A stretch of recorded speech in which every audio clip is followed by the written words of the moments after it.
எனக்கு உடனே நீங்க போன் பண்ணியிருந்திருக்கலாமே. நான் போன் பண்ணியிருந்தேன் மேடம். உங்ககிட்ட தகவல் சொல்றதா சொன்னாங்க.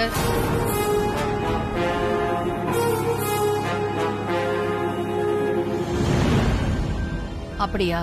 சரி, நீங்க போங்க, நான் வரேன். Thank you madam. வரேன் சார். வெல்கம்.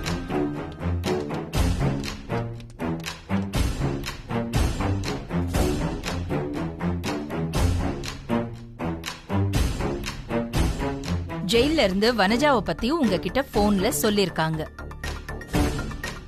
ஆனா நீங்க ஹாஸ்பிட்டல் பில்டிங்க ஓபன் பண்றதுக்கு என்கிட்ட டேட் கேட்டாங்கன்னு போய் சொல்லிருக்கீங்க. எதுக்காக இப்படி பண்ணீங்க? வனஜாவை பத்தி உனக்கே நல்லா தெரியும் அகிலா. வனஜா மேல உனக்கு இருக்கிற கோபத்தை குறைக்கிறதுக்கு, அவ மேல சிம்பத்தி கிரியேட் பண்றதுக்கு இப்படி எல்லாம் டிராமா பண்றான்னு நினைக்கிறேன். நீ வனஜாவை பார்க்க போக வேண்டாம் அகிலா. அந்த வார்டனே வீடு தேடி வந்து சொல்லிட்டு போறாங்கன்னா அதுல என்ன உண்மை இல்லாம இருக்குமா? எல்லாம் உண்மையாவே இருக்கட்டும், உயிருக்கு ஆபத்தான நிலைமையா கூட இருக்கட்டும். ஆனா நீ வனஜாவை பாக்குறதுக்கு ஹாஸ்பிட்டலுக்கு போகாத அகிலா. உன்னை கொல்ல பார்த்த கொலகாரி அவ, அத மட்டும் மறந்துடாத. நான் எதையுமே மறக்கலைங்க. எதிரியா இருந்தாலும் உயிருக்கு ஆபத்து ஏற்படும் போது அவங்கள காப்பாத்துறது நம்ம ஆதிக்கடவுர் பரம்பரையோட வழக்கம். மறந்துட்டீங்களா? வனஜா இந்த குடும்பத்துல ஒருத்தி தானே. அப்படி இருக்கும்போது அவளை காப்பாத்தாம இருக்க முடியுமா? நான் இப்பவே ஹாஸ்பிட்டலுக்கு போய் வனஜாவை பார்க்க தான் போறேன்.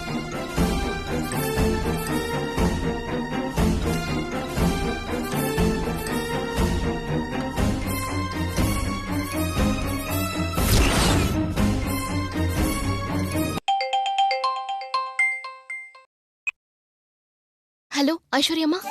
பார்வதி, ஆதி மும்பைல இருந்து வந்துட்டாரா இல்லையா? மாமா இன்னும் வரல ஐஸ்வர்யம்மா. எனக்கு ரொம்ப பயமா இருக்கு. அவருக்கு ஏதாவது ஆயிருக்குமோன்னு கவலையா இருக்கு. ஆதிக்கு எதுவும் ஆயிருக்காது, நீ டென்ஷன் ஆகாத சரியா? இன்னொரு முக்கியமான விஷயம் பார்வதி, அதை சொல்றதுக்காக தான் நான் இப்போ உனக்கு கால் பண்ணேன். என்ன விஷயம் ஐஸ்வர்யம்மா? வனஜா ஆண்டி விஷயத்துல அகிலா ஆண்டி மனசு மாறிடும் போல இருக்கு பார்வதி. என்ன ஐஸ்வர்யம்மா சொல்றீங்க? வனஜா ஆண்டிக்கு ஜெயில அடிபட்டு ஹாஸ்பிட்டல் அட்மிட் பண்ணிருக்காங்க போல இருக்கு. ஆனா ஹாஸ்பிட்டல்ல இருக்க வனஜா ஆண்டி ட்ரீட்மெண்ட் எடுத்துக்க மாட்டேன், சாப்பிட மாட்டேன், அக்கா வரணும் அப்பதான் நான் சாப்பிடுவேன், இல்லனா இப்படியே உயிரை விட போறேன்னு 2 நாளா பிடிவாதம் பண்ணிட்டு இருக்காங்களாம். அப்புறம் என்னாச்சு ஐஸ்வர்யம்மா? ஜெயிலர் வீடு தேடி வந்து ஆண்டி கிட்ட நிலைமைய எடுத்து சொன்னதுனால ஆண்டி வனஜா ஆண்டிய பாக்க ஹாஸ்பிட்டலுக்கு போயிருக்காங்க பார்வதி. வனஜா அம்மா உயிரை காப்பாத்தணுங்கிற நல்ல எண்ணத்துல அம்மா ஹாஸ்பிட்டலுக்கு போயிருப்பாங்க ஐஸ்வர்யம்மா. நீ சொல்றது கரெக்ட் தான் பார்வதி. ஆண்டி நல்ல எண்ணத்துல தான் ஹாஸ்பிட்டலுக்கு போயிருக்காங்க. ஆனா வனஜா ஆண்டி மனசுல கண்டிப்பா நல்லது இருக்காது. என்ன ஐஸ்வர்யம்மா சொல்றீங்க? எனக்கு என்னமோ வனஜா ஆண்டி மனசுல ஏதோ ஒரு பிளான் இருக்குன்னு நினைக்கிறேன். அகிலா ஆண்டி மனச மாத்தி மறுபடியும் வந்து ஒட்டிக்க ஐடியா பண்றாங்களோன்னு எனக்கு சந்தேகமா இருக்கு. வனஜா அம்மா அப்படியெல்லாம் பண்ணக்கூடியவங்க தான். ஆனா இந்த விஷயத்துல நாம என்ன பண்ண முடியும் ஐஸ்வர்யம்மா? எனக்கும் என்ன பண்றதுன்னு தெரியல பார்வதி. ஆண்டி ஹாஸ்பிட்டல்ல இருந்து வந்ததுக்கு அப்புறம் தான் என்ன நடக்க போகுதுன்னு தெரியும். இந்த விஷயத்த உன்கிட்ட சொல்லதான் நான் போன் பண்ணேன். சரி ஐஸ்வர்யம்மா. சரி பார்வதி, வச்சிடுறேன். சரி.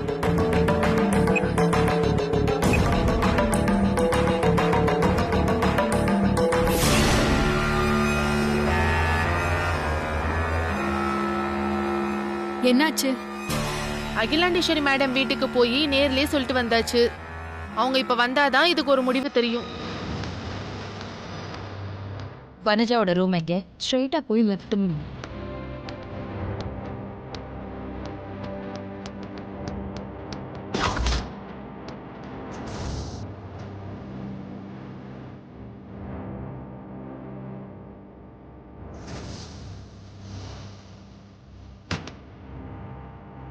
வணக்கம் மேடம்.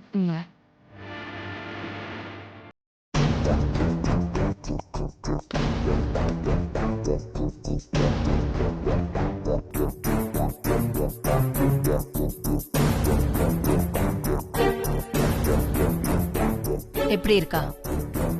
தொடர்ந்து 2 நாள் சாப்பாடு எடுத்துக்காததுனால, மெடிசன் எடுத்துக்காததுனால ரொம்ப வீக்கா இருக்கா. வனஜா,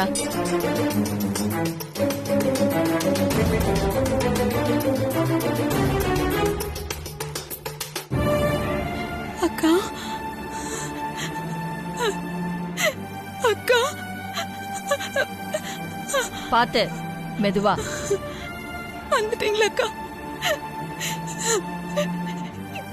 எனக்கு தெரியும் நீங்க என்ன பார்க்க எப்படியும் வந்துருவீங்கன்னு எனக்கு தெரியும். என் நம்பிக்கை வீண் போகலக்கா. உன் உயிர் போறதுக்கு நான் காரணமா இருக்க கூடாதுன்ற ஒரே காரணத்துக்காக தான் நான் இங்க வந்தேன். உங்களை நேர்ல பாத்துட்டேன்க்கா, இது போதும். இனிமே நான் சந்தோஷமா செத்து போவேன். எனக்கு வேற எதுவுமே வேண்டாம், வேற எதுவுமே வேண்டாம். அக்கா, எப்ப நான் உங்களை கொலை பண்ண பார்த்தேன்னு என் மேல பழி வந்ததோ அன்னைக்கு நான் செத்து போயிருக்கணும். ஆனா இப்ப வரைக்கும் இந்த உடம்புல உயிர் ஓடிட்டு இருக்குன்னா அதுக்கு காரணம் நான் உங்ககிட்ட ஒரு உண்மையை சொல்லணுங்கிறதுக்காக தான் அக்கா. அக்கா, நான் கும்பிடுற அத்தனை கடவுள் சாட்சியாவும் சொல்றேன், சத்தியமா நான் உங்களுக்கு டானிக்ல மெத்தனால் கலக்கலக்கா. சத்தியமா நான் கலக்கவே இல்லக்கா. என்ன நம்புங்கக்கா. உன்னோட ரூம்ல இருந்து ஆதாரம் கிடைச்சிருக்கு. அதுக்கப்புறமும் நீ சொல்றதெல்லாமே நான் நம்பணுமா? நான் சொல்றதெல்லாம் நீங்க அப்படியே நம்பணும்னு நான் சொல்லலக்கா. ஆனா சொல்றதுக்கு என் பக்கமும் நியாயம் இருக்குல்லக்கா. அத நீங்க கேட்டுட்டு அதுக்கப்புறம் முடிவுக்கு வாங்க. நியாயம்? என்ன நியாயம்?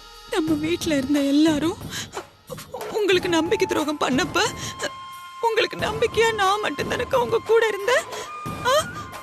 நம்ம வீட்ல இருக்கிறவங்களே உங்ககிட்ட இருந்து என்ன பிரிக்கணுங்கிறதுக்காக எனக்கு எதிராக இந்த மாதிரி ஆதாரம் ரெடி பண்ணிருக்கலாம்லக்கா. ஏங்கா, நீங்களே சொல்லுங்க. நான் உங்களுக்காக முதல்ல ஒரு டானிக் பாட்டில் வாங்கிட்டு வந்தேன்ல, அந்த பாட்டில பட்டமா கீழே போட்டு உடைச்சிருச்சு. அதுக்கப்புறம் அந்த புது டானிக் பாட்டில வாங்கிட்டு வந்தது யாரு? ஐஸ்வர்யா தானே? இல்லக்கா, அதுக்காக நான் ஐஸ்வர்யாவை தப்பு சொல்லல. என் மேல எந்த தப்பும் இல்லன்னு அக்கா சொல்றேன். அக்கா, ஒருவேளை அந்த டானிக்க வாங்கின மெடிக்கல் ஷாப்லயே ஏதாவது தப்பு நடந்திருக்கலாம் இல்லக்கா. நான் என்னக்கா பண்ணுவேன்? உங்களை கொலை பண்ற அளவுக்குலாம் எனக்கு தைரியம் இல்லக்கா. மத்தவங்க சொல்றது, அவங்க காட்டுற ஆதாரம் இதெல்லாம் நீங்க நம்பாதீங்கக்கா. கொஞ்சம் நான் சொல்றத கேளுங்கக்கா.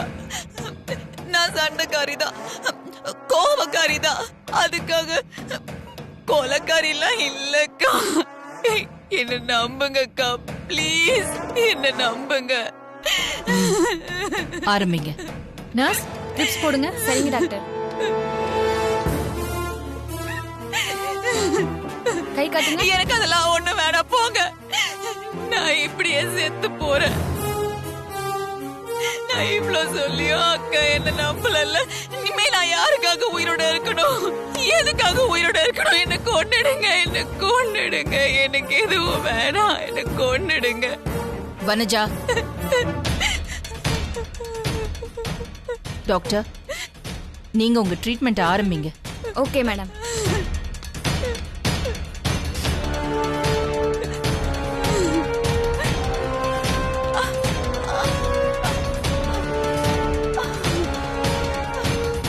நான் வரேன்.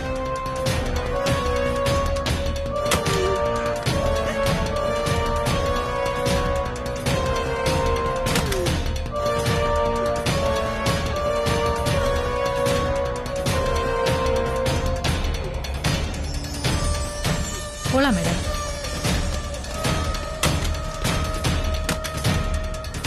மேடம், உங்களுக்கு ஏதாவதுன்னா என்ன கூப்பிடுங்க, நான் வரேன்.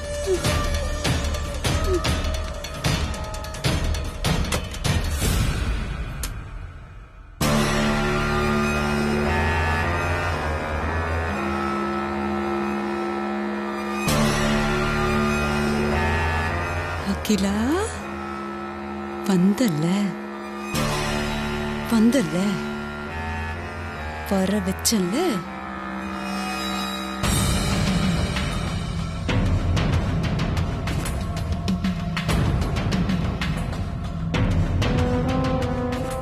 மாமாவுக்கு ஏதாவது பிரச்சனையா இருக்குமா? அவருக்கு எதுவும் பிரச்சனை இருக்காதுன்னு ஐஸ்வர்யா அம்மா எனக்கு ஆறுதல் சொன்னாங்க. இருந்தாலும் என் மனசு கேட்கல.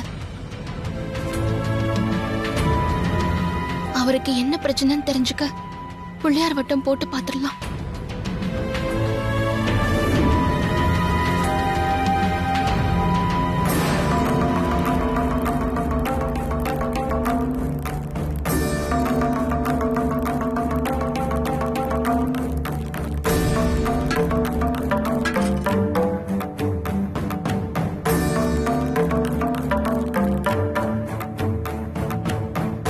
புள்ளியாரப்பா, மாமாவுக்கு எந்த பிரச்சனையும் இல்ல.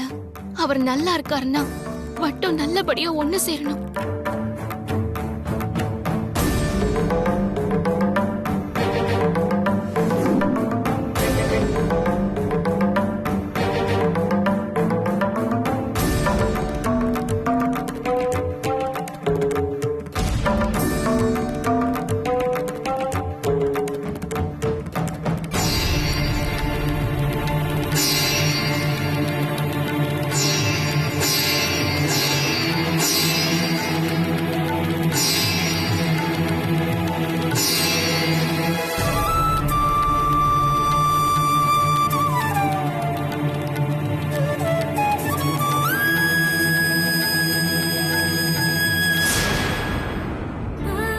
வட்டம் நல்லபடியா ஒண்ணு சேரலையே. அப்ப மாமா ஆபத்துல இருக்காரா? கடவுளே, இது என்ன சோதனை? இன்னொரு முறை வட்டம் போட்டு பார்க்கலாம்.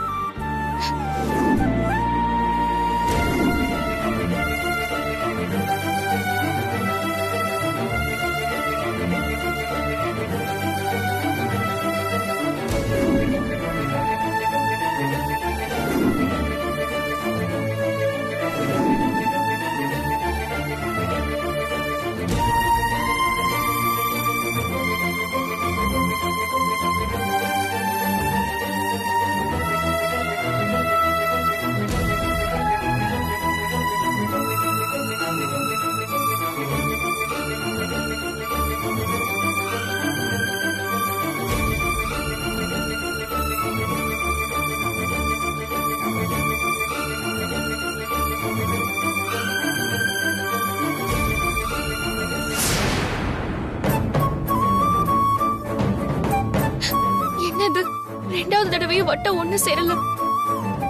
அப்ப மாமா நிச்சயமா ஆபத்துல இருக்காருந்த அர்த்தம். இப்ப என்ன பண்றது? இதுக்கும் இன்னொரு தடவை வட்டம் போட்டு பாத்துடலாம்.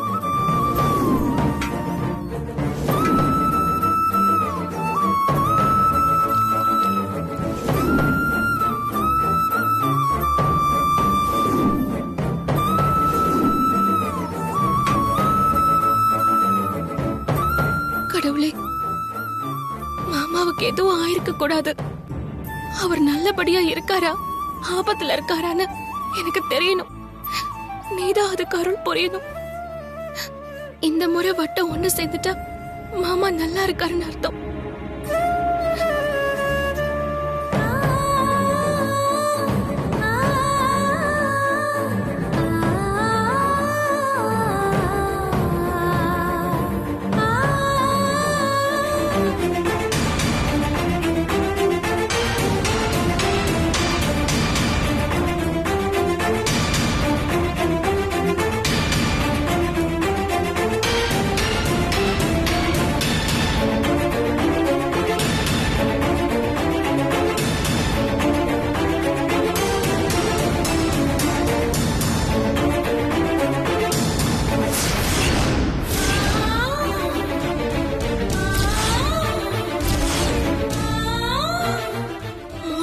வட்டம் போட்டோம், ஒரு முறை கூட வட்டம் ஒண்ணு சேரலையே. மாமாவுக்கு என்ன ஆபத்துன்னு தெரியலையே. போன்ல என்கிட்ட நல்லா தானே பேசினாரு. இப்ப என்ன பண்றது?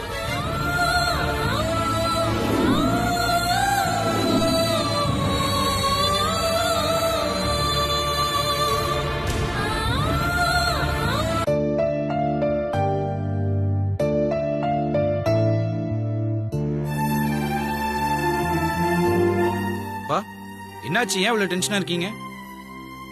வனஜா விஷயம் உன் அம்மாக்கு தெரியக்கூடாதுன்னு மறைச்சு வச்சிருந்தல்ல, அது உன் அம்மாக்கு தெரிஞ்சு போச்சு. அதான் எனக்கு தெரியுமேப்பா. ஜெயிலர் வந்து அம்மா கிட்ட சொல்லிட்டு இருந்தத நானும் பார்த்துட்டு தானே இருந்தேன்.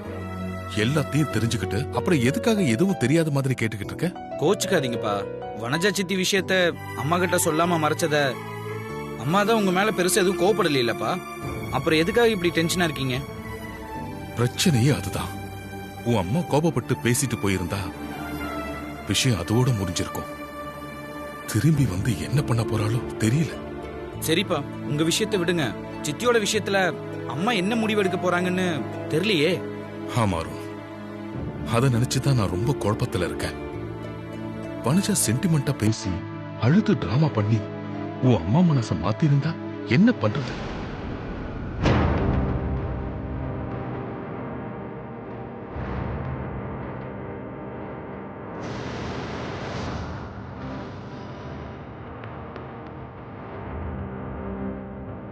அகில,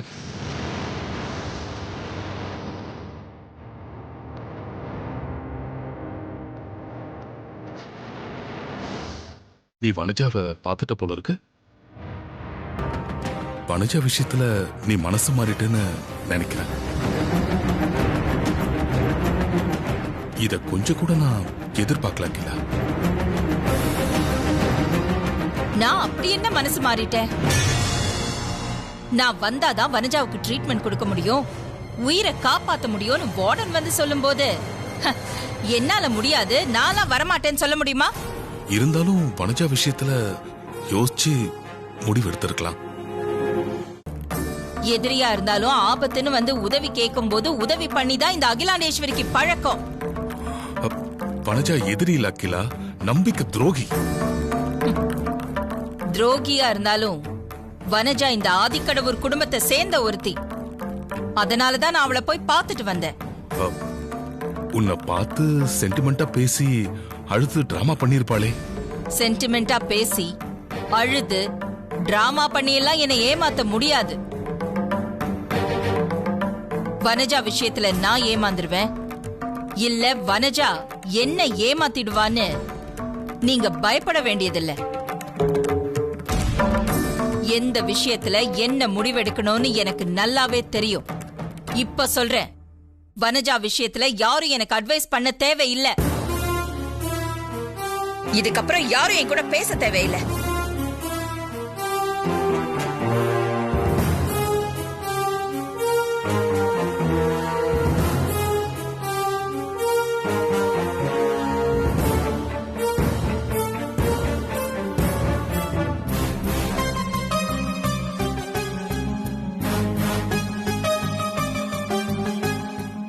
என்னோட பொறுமைக்கும் ஒரு லிமிட் இருக்காதி. நீ லிமிட்டை தாண்டி போற. சிரிக்கிறியா? இந்த நக்கல்லாம் என்கிட்ட வேணாம் ஆதி. ஒழுங்கு மரியாதையா அந்த பொண்ணு எங்க இருக்கான்னு சொல்லிடு. அதான் உனக்கு நல்லது. காட்டி கொடுக்கறது, நம்பிக்கை துரோகம் பண்றது உங்களுக்கு வேணா பழக்கமானதா இருக்கலாம். எனக்கு அந்த பழக்கம் இல்ல. நான் என்ன தப்பு பண்ணிட்டேன் தெரியுமா? உன்னை ஒரு ஃப்ரெண்டா பார்த்துட்டேன். அதனால தான் நீ இன்னும் உயிரோட இருக்க. இல்லைன்னா எப்போவோ.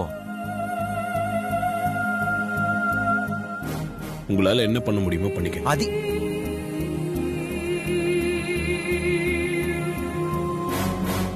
உன்னை இங்கிருந்து நல்லபடியா அனுப்பி வைக்கலாம் பார்த்தேன். ஆனா ஒரு பணமா தான் போவேன் அப்படின்னு அடம் பிடிச்சா வேற என்ன பண்ண முடியும்?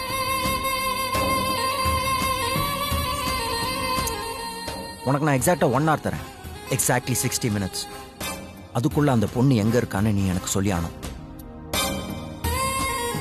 அப்படி சொல்லல, 60வது நிமிஷம் முடியும் போது உன்னோட உயிர் உன்கிட்ட இருக்காது.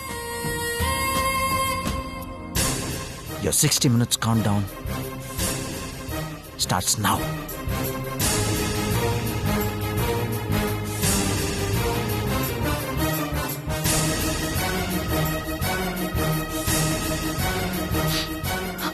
சார்,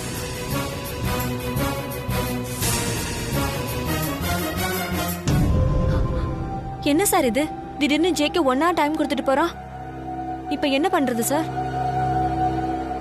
இன்னும் 1 ஹவர்ல நீங்க இங்கிருந்து வெளியே போகணும்.